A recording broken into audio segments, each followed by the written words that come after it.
Magandang umaga po sa inyong lahat. Ngayong ikawalo ng Nobyembre taong 2022, tayo ay nandito po sa press conference ng Philippine Statistics Authority para sa paunang resulta ng September 2022 Labor Force Survey. Ako po si Ange Aicardo, ang inyong host. Nais po namin ipaalam na itong press conference ay live-streamed sa PSA Facebook page at ang mga impormasyong iuulat mamaya ay mababasa po sa PSA Twitter gamit ang hashtag PHEmployment. Ngayong umaga, kasama po natin ang ating resource person na siyang mag-uulat tungkol sa mga paunang resulta ng September 2022 Labor Force Survey. Ikinararangal ko pong ipakilala sa inyo ang ating resource person, si PSA Undersecretary Dr. Dennis S. Mapa, National Statistician and Civil Registrar General. Ngayon, pakinggan na po natin si Yusek Mapa. Magandang umaga sa ating lahat.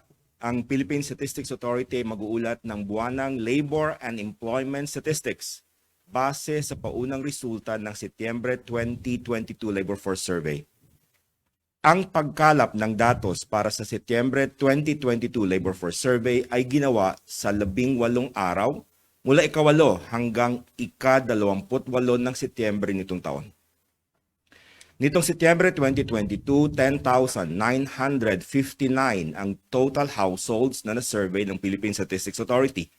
Samantala, 10,810 naman ang total households na survey noong Agosto 2022 at 10,930 households noong Setyembre ng nakaraang taon.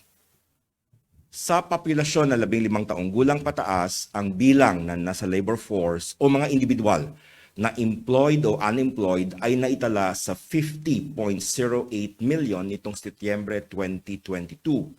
Ito ay mas mababa kung ikumpara sa 50.55 million noong Agosto 2022, ngunit higit naman na mas mataas sa 47.87 million noong Setyembre ng nakaraang taon. Ang labor force participation rate nitong Setyembre 2022 ay nasa 65.2%.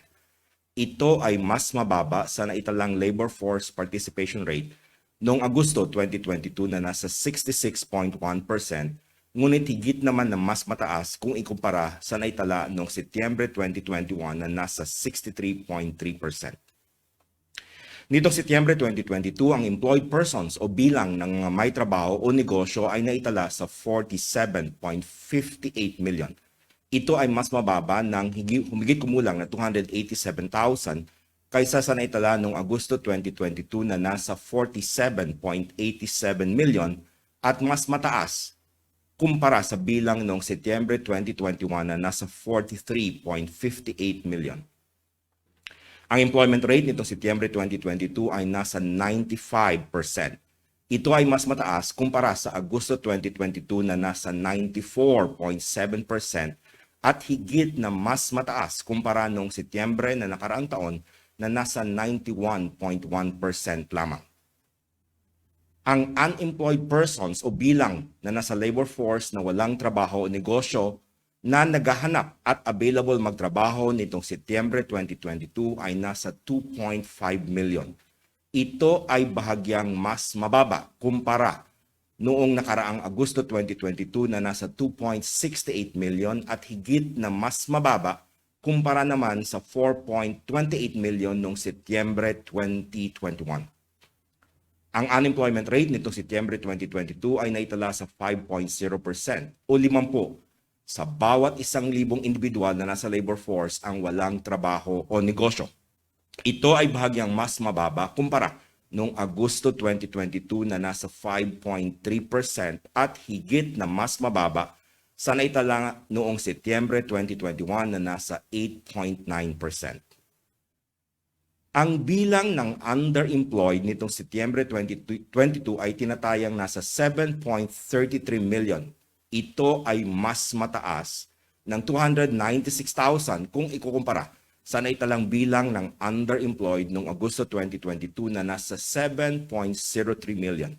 Makikitang mas mataas din ito ng 1.14 million kumpara sa bilang ng underemployed noong Setyembre na nakalipas na taon na nasa 6.18 million. Ang underemployment rate nitong Setyembre 2022 ay tinatayang nasa 15.4%. Ito ay mas mataas kumpara sa naitala noong Agosto 2022 na nasa 14.7% at higit naman na mas mataas sa naitala noong Setyembre na nakarang taon na nasa 14.2%. Kung atin namang susuriin ang mga datos ayon sa kasarian, sa buwan ng Setyembre 2022, ang labor force participation rate ng mga kalalakihan ay nasa 75.5%. Ito ay mas mataas kaysa sa mga kababaihan na nasa 54.8% lamang. Nitong Setyembre 2022, ang employment rate ng mga kalalakihan ay naitala sa 95.5% at makikitang mas mataas kumpara sa naitala para sa mga kababaihan na nasa 94.4%. Samantala, 4.5% o 45 sa kada 1,000 na kalalakihan naman na nasa labor force ang walang trabaho o negosyo na naghahanap ng trabaho at available magtrabaho nitong Setyembre 2022. Ito ay makikitang mas mababa sa unemployment rate ng mga kababaihan na nasa 5.6%. Sa mga employed na kalalakihan nitong Setyembre 2022, 16.6% sa kanila ay underemployed. Higit ito na mas mataas kumpara sa underemployment rate ng mga kababaihan na nasa 13.7% lamang. Kung ang datos ng pangunahing sektor naman ang ating titingnan nitong Setyembre 2022, ang services sector pa rin ang nanatiling bumubuo sa may pinakamalaking bahagi ng labor force na nasa 58.9% share. Kasunod dito ang agriculture sector na may 22.5% share, habang ang industry sector ay nagtala ng share na 18.6%. Kung ikukumpara naman ang estimates ng mga subsector nitong Setyembre 2022 sa Agosto 2022, ang mga subsector na may pinakamalaking pagtaas sa bilang ng may trabaho o negosyo ay ang mga sumusunod. Manufacturing na may dagdag na 780,000. Ang mga nangunguna sa pagtaas ng empleo sa sektor na ito ay ang manufacture of veneer sheets, manufacture of plywood, lamin board, particle board at other panels and board, at manufacture of other builders, carpentry, and joinery. Pumangalawa, ang education na may dagdag na 159,000 at base sa datos, tumaas ang bilang ng employed sa pre-primary, preschool education, general secondary education, at primary elementary education. Pangatlo, ang Public Administration and Defense, Compulsory Social Security na may dagdag na 128,000. Ito ay nagmula sa regulation of the activities of providing healthcare, education, cultural services, and other social services excluding Social Security.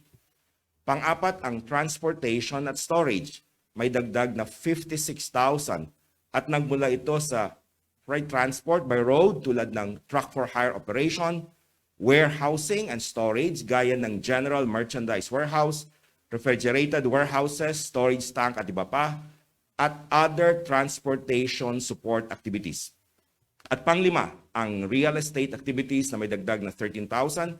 Ito ay binubuo ng real estate buying, selling, renting, leasing, and operating of self-owned or leased apartment buildings, non-residential and dwelling and cemetery development, selling, renting, leasing, and operating of self-owned cemetery.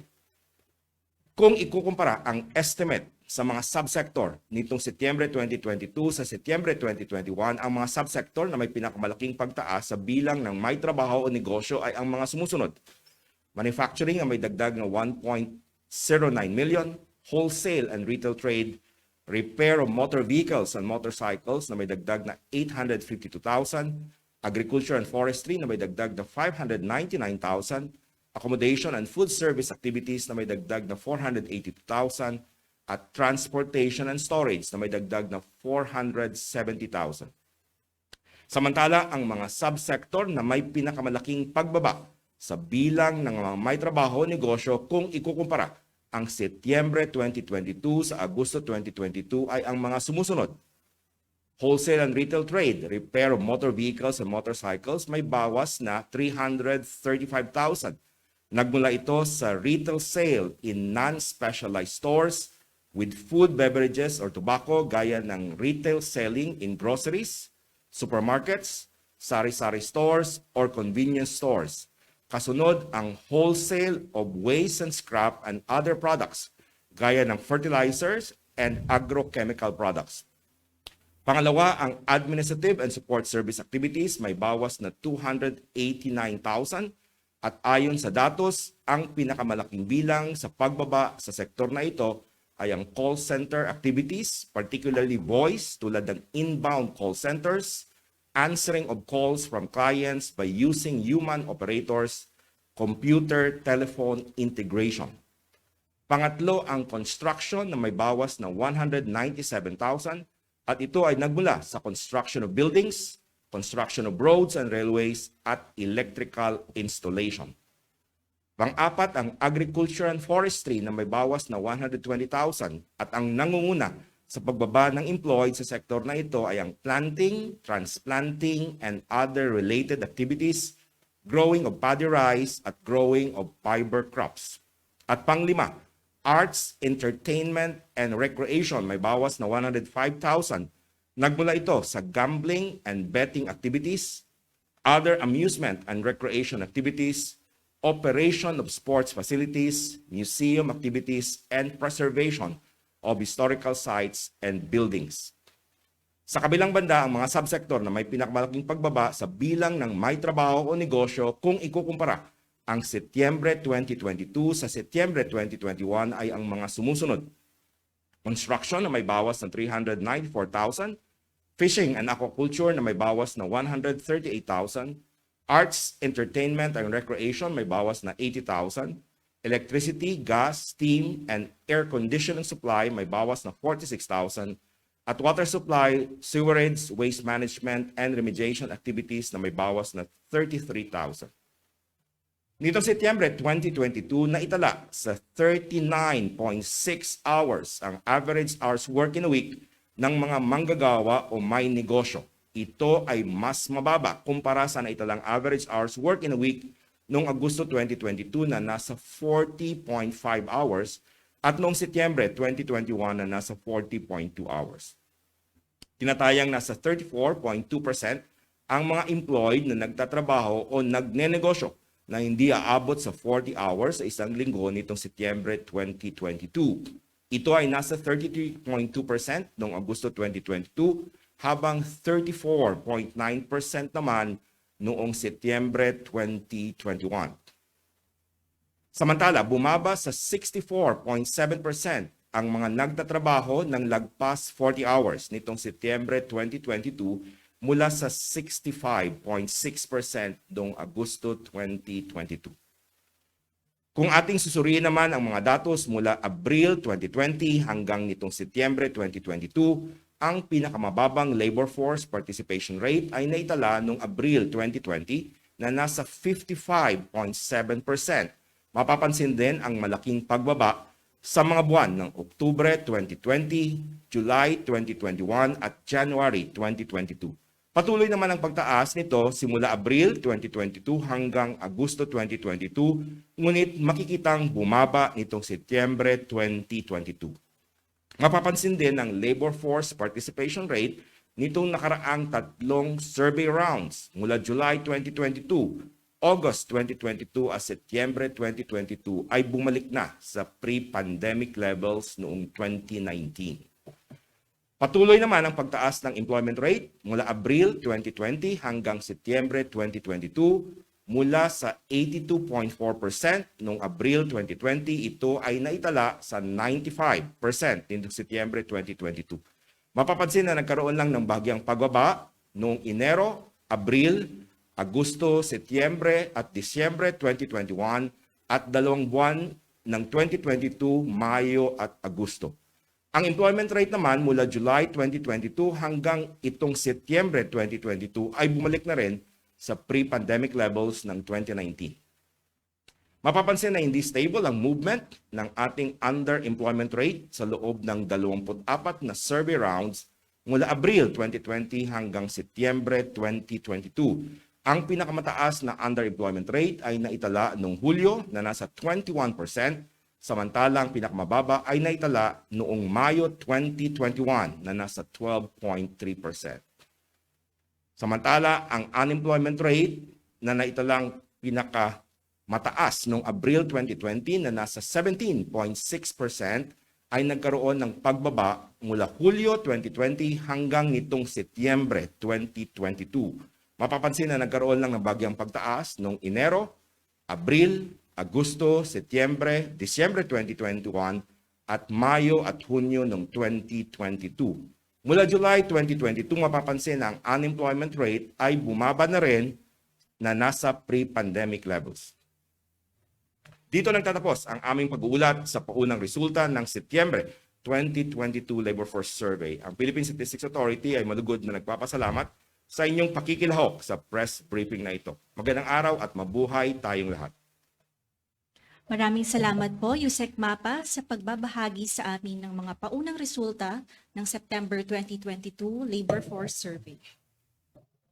Matapos po natin marinig ang ulat ni Yusek Mapa, nandito na po tayo sa bahagi ng Open Forum. Bago po natin simulan, nais po naming pasalamatan ang ating mga media partners sa pagsali sa amin dito on-site and through online video conferencing. Para po sa maayos na pagsasagawa ng ating Open Forum, narito po ang ilang mga paalala. Una, sa mga online participants po natin na nais magtanong directly kay Yusek Mapa, maaari po ninyong gamitin ang raise hand feature sa Zoom. Kapag kayo po ay natawag ng host, please unmute your mic and state your question.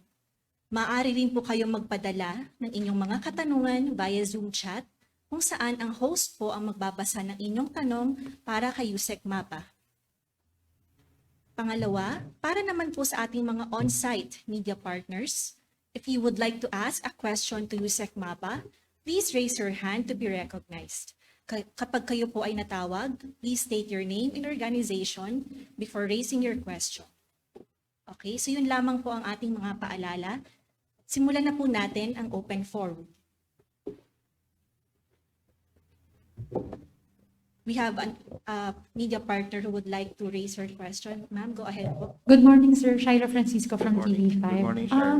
Yung labor force participation, sir, ano po ang lumabas dun sa survey? Bakit may bahagyang decrease? Okay, yung labor force participation rate between August and September, ito naman ay hindi significantly different. But of course, in terms of the numbers, mayroon tayong pagbaba. Yung September kasi start na ng opening ng classes at yung ating ibang citizens na they decided prior to join the labor force, available sila for job.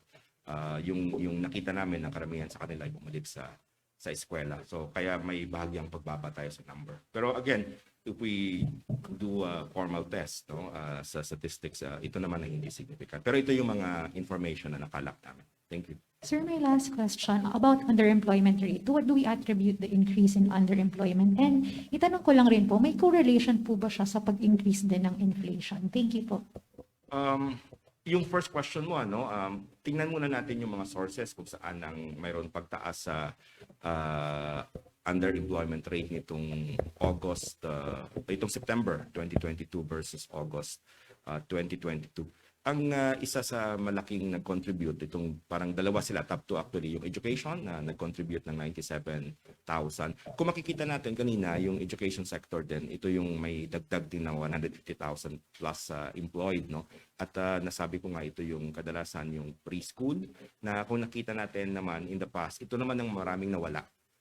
So bumalik sila dahil may opening of classes, yung face-to-face, pero pwede natin na hindi pa talaga full yung kanilang working hours, kaya mga 97,000 din yung contribution doon sa increase sa underemployment. Pangalawa, yung transportation storage, mayroon tayong 91,000. Manufacturing, nakita natin kanina na may pagtaas sa sektor ng manufacturing, sa employed, pero mayroon din silang dagdag na underemployed na 76,000. So normally, pag tumataas yung sektor sa employment, nakikita naman natin na hindi lahat talaga employed na in full, so there is a percentage na underemployed. So ito yung top 3 contributors: education, transportation and storage, saka manufacturing.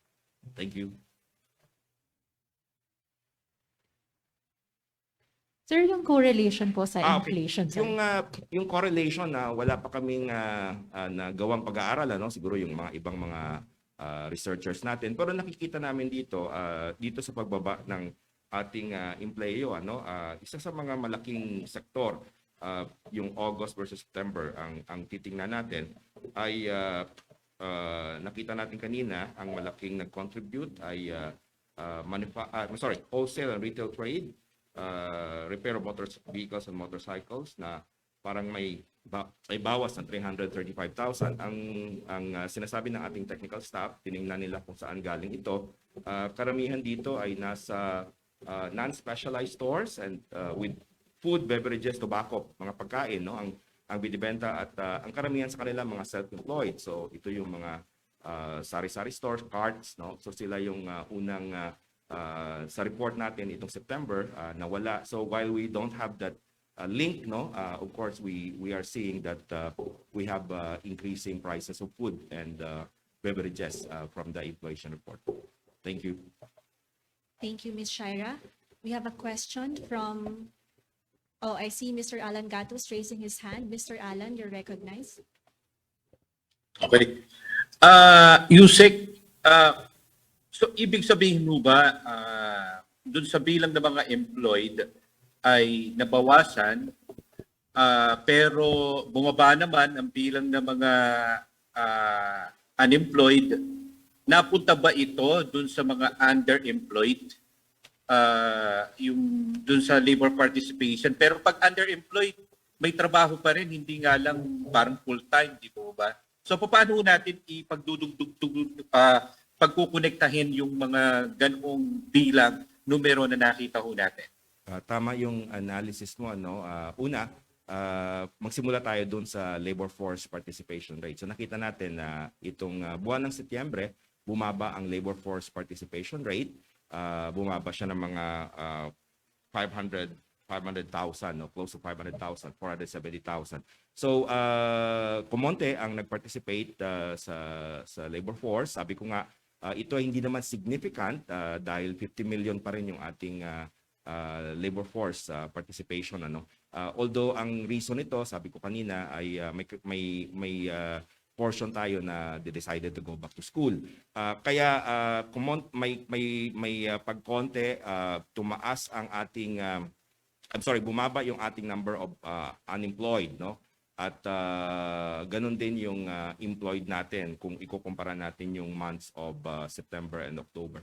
Yung underemployed natin, sabi ko nga kanina, kadalasan, tama ka, hindi lahat na absorb in full.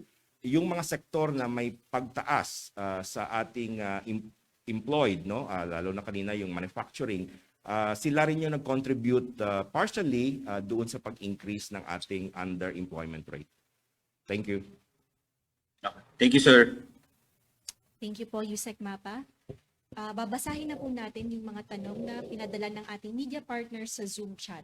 The first question is from Mr. John Ordonez of Business World. May kinalaman po ang kanyang tanong sa mandate, sa voluntary or not wearing of mask mandate. Did the easing of mask mandate play a significant part in affecting the survey results? I'm sorry, wala kaming information, hindi namin nasama yan sa aming mga tanong, ano. But we will look at it siguro sa mga next round, baka magkaroon tayo ng rider question. Pero sa ngayon itong survey ng September wala pa. Thank you. Thank you po, Yusek. He has two more questions. Do you expect the trend of unemployment to increase in the coming months? Sa ngayon, ano, sabi ko kanina, yung ating trend, itong mga nakalipas na 3 survey rounds, no, malapit na tayo doon sa unemployment rate in 2019, no, nasa 5%. Pero kung titingnan natin yung average, let's say for example, itong unemployment rate natin sa September 2022 na nasa 5.0%. At even the August, which is 5.3%, malapit na ito sa average natin ng 2019. Babalikan lang natin yung ating mga datos. Yung unemployment rate natin ng 2019, pre-pandemic, 5.1 for the whole year. Kaya kanina nasabi ko na malapit na itong last 3 survey rounds doon sa full year average. Although pag titingnan natin yung January to September, unemployment rate itong 2022, nasa 5.8% pa tayo. So January to September 2022, average is 5.8. Again, if we compare that in 2021, this is 7.8. 2020, ito yung pinakamalaki na unemployment rate, 10.4. At 2019, 5.1. So sa datos na nakikita namin, we feel that this will maintain at the near the 5% level for the next three more survey rounds in 2022. Thank you. Thank you po, Yusek. Meron siyang huling katanungan. How will inflation affect job creation sa susunod pong quarter? Siyempre mga challenges yan sa pagmataas yung inflation rate. Of course, may impact yun sa demand at baka magkaroon ng impact doon sa mga negosyo. Pero sa amin naman, we are monitoring the data both from the inflation side at saka itong labor market natin, no? So through our labor force survey. So re-report kami itong December, I think first week of December, December 7 for the October round, which is now a bigger sample kasi itong September natin this is a one replicate, no? So we will see dahil sa October round, we will be using 4 replicates, so about 44,000 households. So it is a bigger sample and we can see the effect of, let's say, as you mentioned, yung inflation dito sa ating labor market statistics. Thank you. Thank you po, Yusek. Ang susunod po nating tanong ay galing po kay Ms. Eileen Mencias of Abante. Ang kanyang tanong ay tungkol sa pagbaba ng employment from August to September. Paano po ninyo may papaliwanag kung paano nabawasan ng 287,000 na trabaho from August to September, pero nabawasan naman po ng unemployed ng 183,000 from August din? Yung employed, okay. Sabi ko nga kanina, yung unemployed natin nabawasan ng 187,000 mula 2.68 million to 2.5. Yung ating employed persons, tama ka, nabawasan ng 287,000. Sabi ko nga kanina, kasi nga yung ating labor force participation ay bumaba ng mga 470,000. So kaya nagkaroon ng pagbaba doon sa ating unemployment numbers at the same time sa employment numbers. Pero ito kasi yung dynamics naman ng employment at unemployment, no, may mga sektor tayo na sa itong particular na buwan maganda, sabi ko nga kanina, ang isa sa mataas na nag-contribute doon sa pagdami ng employed individuals ay yung ating manufacturing, no, na nagkaroon ng pagtaas ng 780,000, no? At ito ay ibigay ko lang yung information, itong increase sa manufacturing, kasi manufacturing in terms of sinasabi natin quality of jobs, mas maganda ito kaysa doon sa ibang sector. Tiningnan namin itong manufacturing sector na may malaking pagtaas, like kanina I mentioned, manufacture of veneer sheet, plywood. They are actually salary and wages workers in private establishment. So in terms of the income, ito yung tinitingnan natin na sinasabi nating higher income compared to the others, at saka in terms of quality of job kasi nga salary and wages sila. So may mga sektor tayo na tumaas, may mga sektor din tayo na bumaba. Ganun naman talaga yung dynamics of employment and unemployment in any survey rounds. Thank you, Eileen. Thank you po, Yusek Mapa. Ang susunod na tanong po ay galing naman kay Mr. Ted Cordero of GMA News. Bakit po bumaba ang labor force participation? Sabi ko nga kanina, Ted, month of September kasi open ng classes, so karamihan naman pag opening, ganon. May mga bumabalik sa school, so nababawas ang ating labor force participation. Thank you. Thank you, Yusek. Our next question is from Julay Rada of Manila Standard. The 5% unemployment rate in September 2022 is the lowest since on a monthly basis. Gusto niya pong i-confirm.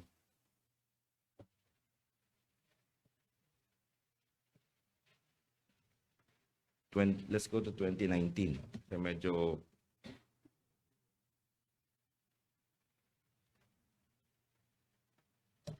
unemployment. Okay, unemployment, third lowest ito. Ang lowest natin was October 2019, 4.5%. So yun yung lower value prior to the 5% ngayon. Thank you. Ang susunod na tanong naman po ay galing kay Ms. Eileen Mencia sa Pabante.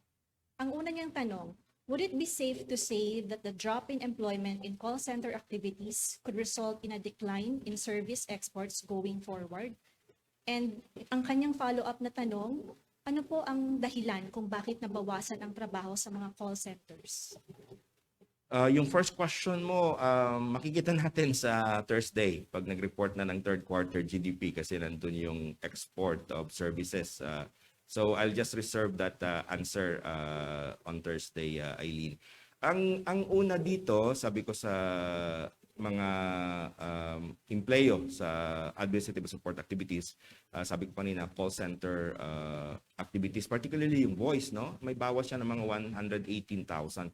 Ito ang kanilang subsector kasi, ito yung kanilang usual na parang trabaho, no? Inbound call centers, answering calls from clients by using human operators, automatic call distribution, computer telephone integration, interactive voice response system, and other similar methods to receive orders, provide product information, deal with customer requests for assistance, and address customer complaints.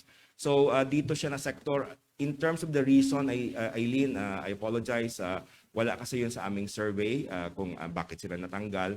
Pero siguro baka yung ibang yung mga firms na nandito can provide explanation. Pero ito yung nakita namin sa labor force survey. Thank you. Thank you po, Yusek.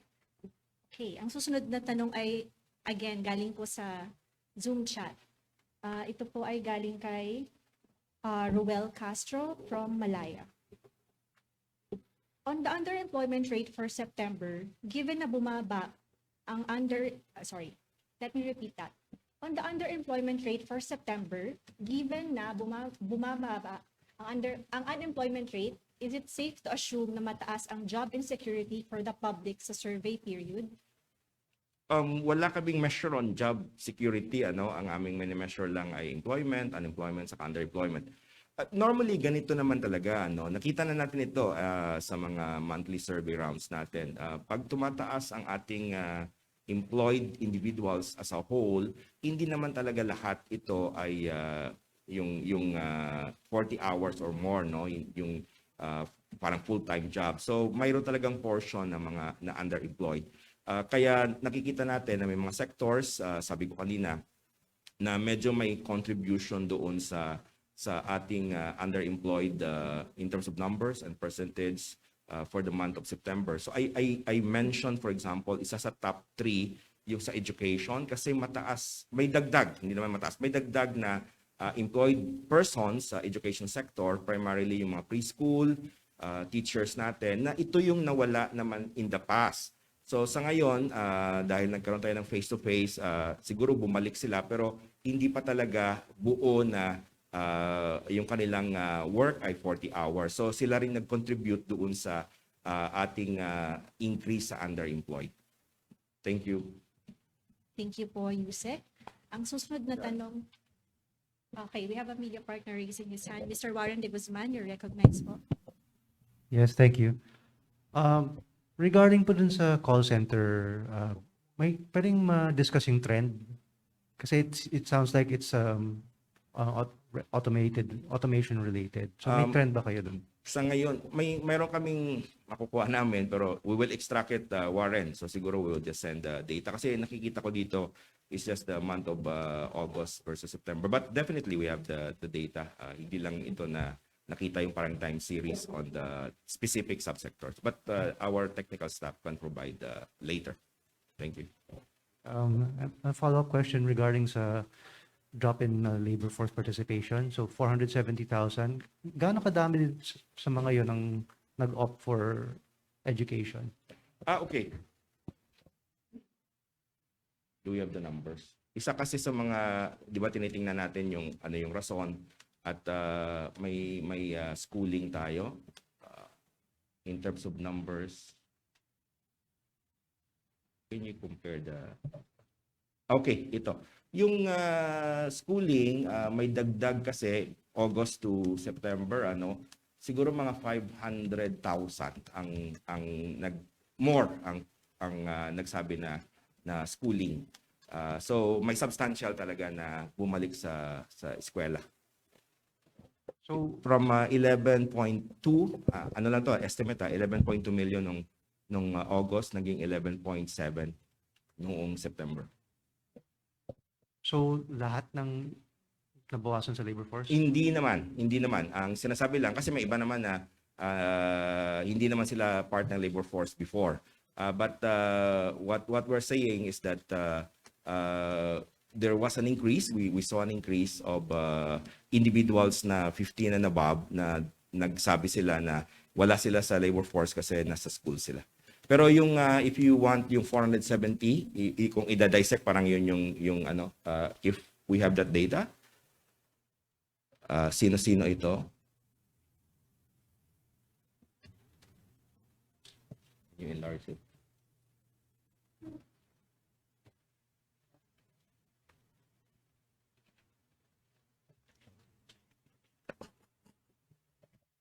Okay, where is that? September. Can you go to September? Okay. Ang marami ay the substantial in terms of percent, Warren, yung sa September, schooling 41%. Yeah, schooling is 41% and then household duties, family duties 31%. So yun yung top. 40% yung sa schooling. Okay, thank you. Another question regarding the drop in retail. Hindi po ba unusual yun considering Burr months na? And- Yeah, that's why tama ka nung una kasi nung nag-report yung ating technical staff, tiningnan ko kung saan ito. Pero sinasabi na karamihan dito mga self-employed. So hindi they are actually yung mga food stalls sa supermarket, groceries, at even siguro baka sa mga schools, no? So ito yung nabawasan na there is a possibility, of course I'm just looking at yung relationship ng prices, so baka masyadong malaki yung input cost kaya nag-decide ang iba dito na mag-pull out. But in terms of sa subcategory, the staff look at who are this, and most of them are actually self-employed individuals running these retail stores. Thank you. One more follow-up. Regarding the levels of employment, which Number. we mentioned is already at pre-pandemic levels. So what does that mean for inflation moving forward? If we sustain this, di ba, in theory, if employment remains high, inflation will also go up because of demand. So what do you think about that? Yung kanina, we're just looking at the three survey rounds, Pero kung i-average natin, kasi normally we look at the whole year. So it's good that you raise it. So in terms of unemployed, so we just look at the unemployed. Yung average unemployed individuals natin, yung sinabi ko kanina na 5.8% from January to September, they are numbering about 2.8 million. No, ito yung mula January hanggang September na survey round. Nung 2019, this is just about 2.26 million. So medyo mataas pa tayo ng mga 550,000 kung i-benchmark natin yung 2019 numbers. But of course, this is really a big improvement sa 2021, which is averaging about 3.7 million. At 2020, ito yung pinaka mataas talaga na unemployed natin in terms of numbers and percentage na nasa 4.5 million. But given the trend, Yusek, do you think that this improvement in employment will actually contribute to inflation moving forward? It depends actually on the quality of jobs. Kaya nga sabi natin kanina, tinitingnan natin kung saan sila. So for example, sa manufacturing, Ang maganda dito na news is that karamihan sa kanila ay salary and wages workers. So parang kung i-compare natin, okay yon. Yung sa retail trade kasi, ang sabi ko nga, may substantial portion doon na self-employed. So it depends really on what particular jobs are created at this point. Thank you. Thank you. Thank you po, Yusek. Our next question ay, okay, dito naman po tayo sa mga tanong sa Zoom chat. Ang susunod na tanong ay galing po kay July Rada of Manila Standard. The question is related to the jobless rate. Historically speaking, bumababa ba ang jobless rate usually in the last quarter of the year, especially in the lead up to the Christmas season? Tama ang inyong observation in the past. Of course, ito yung mga pre-pandemic natin na mga seasonality. May increase sa employed numbers and percentage at may decrease naman sa unemployed, both numbers and percentage during the last quarter. Primarily because marami tayong mga seasonal jobs, no, sa mga malls, mga stores. But of course, we will observe, no. Nakikita natin ito yung pre-pandemic, but we don't know given the current condition whether that would still show up in the numbers. But what I'm saying is that in terms of unemployment, the last 3 rounds mukhang very positive dahil mababa na siya near the 5% level, and it's almost the same as the pre-pandemic. But we will continue to monitor the October round, November round, and December round of the labor force survey. Thank you. Thank you po, Yusek. The next question is from Kai Ordinario of Business Mirror. Okay, 2 questions. First, what were the major reasons why Filipinos dropped out of the labor force? Second question, who composed the bulk of those who dropped out in terms of age and gender? Okay, yung kanina, yung top 2, no, na sinabi ko, parang 41% ay nagsabi na schooling, tapos 30% ay nagsabi na household, to help sa household work. In terms of age, in terms of age, ang mataas ay nasa 15 to 24. That's about 250,000, followed by 25 to 34. So doon sa dalawang age group na yon. In terms of sex, we have male, female. Marami sa kanila kay female. 323,000 ang opt for outside the labor force. Thank you. Thank you, Yusek. The next question is from July Rada. The question is about the jobless persons in the agri sector. Do you see more jobless persons in the agriculture sector going forward, given the destruction brought about by the recent typhoons to the sector? Okay, thank you for that question. So we are tracking it. Of course, may mga sector tayo, iba-iba. So sa crops, for example. Pero maganda naman ang nakikita natin sa ibang sector like sa livestock. So we will see. Pero itong reduction sa empleo between August and September, ang nakikita namin, sabi ko kanina, nasa crop side, no, planting, transplanting, saka growing of paddy rice. So yun yung top. Planting, transplanting, and other related activities, 417,000 ang bawas. Growing of paddy rice, 180,000. So sa ngayon nasa side siya ng crops. But we will be looking at it during the October round, particularly yung impact ng typhoon. Thank you. Thank you, Yusek. The next question is from Jerome Morales of Reuters News. He would like to clarify the 5% unemployment rate in September 2022 was the lowest since October 2019, which was 4.5%. But was this October 2019 the monthly data or a quarterly data, as monthly labor force reporting started only in February 2021? Yung ating October 2019 quarterly on data, ibig sabihin 4 replicate siya. So ito naman 1 replicate, pero comparable yung ating single replicate. at saka 4 replicates at the national level. So in terms of the unemployment percentage, we can actually compare it across. Thank you. Thank you, Yusek. Okay, the next question is from Eileen Mencias. Okay, she has a request. May we have the August and September data on the labor force participation rate and employment rate of those 15 to 24 and 25 to 35? Eileen, pwede bang we can send it to you? Ipapa-collect ko sa technical staff. Thank you. Thank you, Yusek. Do we have other questions po to our resource person? Okay. Ms. Shaila Francisco? Hello. Sir, sorry, clarify ko lang yung answer nyo kanina dun sa employment rate. Kasi 'di ba bumaba siya in terms of the number, pero tumaas siya tumaas siya in terms of percentage. Yung sa employment rate, sir. Yung employment rate naman, yung percentage tumaas siya kasi yung base niya ay bumaba ano.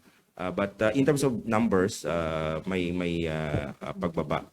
Pero sabi ko nga, if we look at it month on month and then we perform a statistical test, hindi naman significant. But at the data as a sample statistic, yun yung observation. Sir, but yung rate of decline, is it more of ano lang talaga, yung dahil dun sa effect ng labor participation, or were there other factors?